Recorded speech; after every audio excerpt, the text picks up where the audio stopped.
Welcome viewers to my channel Real Earth Rocks. I'm Chris and today I'm going to create a flat Earth model. Now here I have a model of the heliocentric solar system.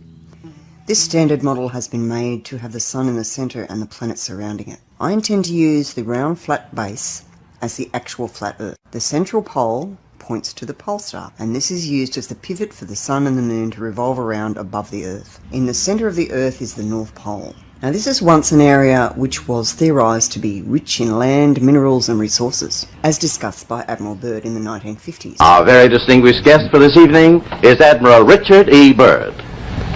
Is there any unexplored land left on this Earth that might appeal to adventurous young Americans? Yes, there is. And not up around the North Pole, because it's getting crowded up there now, because they find out it's really usable, not only to live in, but militarily. Myths and legends state that the North Pole may have extra dimensions or lands, accessible from underground. It is also said to be the original Garden of Eden and a land of the gods. Today's scientific teaching states that it is an area of no interest with no inhabitants and varies between states of being a frozen wasteland or just open ocean. Only government and military are permitted access, and domestic plane routes avoid the North Pole in their flight plans. The South Pole is described as being an ice wall encircling and surrounding the continents and containing and encompassing the oceans. Again, the South Pole is described in many different ways depending upon the source. However, mainstream scientific teaching states it is an inaccessible wasteland, in direct contradiction to the words of Admiral Byrd. But strangely enough, there's left in the world today an area as big as the United States that's never been seen by a human being. And that's beyond the pole on the other side of the South Pole from Middle America. An area as big as the United States that's never been seen by a human being. Many other individuals, nations and organisations have investigated and staked sections of Antarctica. We are taught it is an ice continent. However, the Gleason Standard Map of the Earth displays the Earth as it is and shows a flat Earth surrounded by an Antarctic ice wall. However, the Antarctic cannot be verified, as only the government and military are permitted free access and no domestic plane routes cross the South Pole. Now here in my flat Earth model, I have placed the arm in the centre hole of the North Pole and attached the Sun and the Moon so that they circle above the Earth as we see in reality.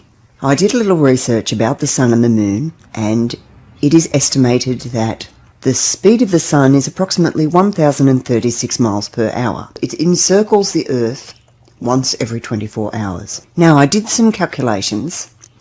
The Earth takes 4 minutes to rotate through 1 degree. Now 1 degree is 60 nautical miles, and 2 degrees are 120 nautical miles, etc. The speed of the Sun is 1,036 miles as it crosses the sky once every 24 hours. The Moon is slightly slower. It crosses the sky every 24 hours and 49 minutes. And the stars go around the sky in 23 hours and 56 minutes. Now, because the Moon moves slightly slower than the Sun, they can sometimes both be seen in the sky at the same time, as was the case here in Australia above my home just this morning. Please excuse the contrails. Now here is my finished model. The continents of the Earth on a flat circular disc surrounded by the waters of the ocean, the ice shelf of the Antarctic, and then onto lands unknown. It is theorised that the Earth may be part of an infinite plane, with other lands extending outways both north and south of the poles. The Earth may be an enclosed finite world with a dome above.